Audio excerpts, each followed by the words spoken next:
जयसिंगपुरात भर दिवसा जीवघेणा हल्ला, पोलिसांच्या निष्काळजीपणावर नागरिकांचा संताप।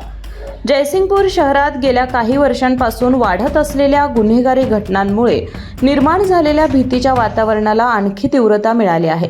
दिनांक 6 डिसेंबर रोजी दुपारी गल्ली नंबर 11 येथे पुंडलिक गाडीवडर या व्यक्तीने शाहरुख मुजावर आणि आकाश नल्लवडे यांच्यावर चाकूने जीवघेणा हल्ला केल्याची गंभीर घटना घडली। दुपारच्या सुमारास झालेल्या या प्रकारामुळे कायदा आणि सुव्यवस्थेवर मोठं प्रश्नचिन्ह उपस्थित झालंय। हल्ल्यानंतर गंभीर जखमी अवस्थेत असलेला आकाश नल्लवडे स्वतः पोलीस स्टेशनकडे धावत पोहोचला, मात्र त्याला तात्काळ हॉस्पिटलमध्ये पाठवण्यासाठी वाहन उपलब्ध करून देण्यास नकार देण्यात आल्याचा गंभीर आरोप नागरिकांनी निवेदनाद्वारे केला आहे। या निष्काळजीपणामुळे जखमी युवकाचा जीव धोक्यात आला असण्याची शक्यता व्यक्त करण्यात आली आहे। या संपूर्ण घटनेच्या निषेधार्थ जयसिंगपूरमधील नागरिक आणि महिलांनी मोठ्या संख्येने पोलीस स्टेशनमध्ये गर्दी करून संताप व्यक्त केला।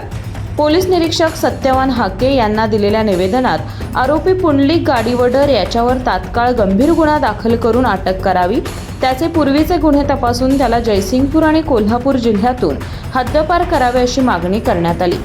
तसेच कर्तव्यात कसूर केल्याचा आरोप असलेल्या पोलीस कर्मचाऱ्यांवर कठोर विभागीय कारवाई करावी, अन्यथा तीव्र आंदोलन छेडण्याचा इशाराही नागरिकांनी दिला। या घटनेनंतर शहरात भीतीचे वातावरण अधिक गडद झाले असून सर्वसामान्य नागरिकांच्या सुरक्षिततेचा प्रश्न पुन्हा ऐरणीवर आला आहे। केके न्यूजसाठी शिरोळ प्रतिनिधी कुणाल कांबळे।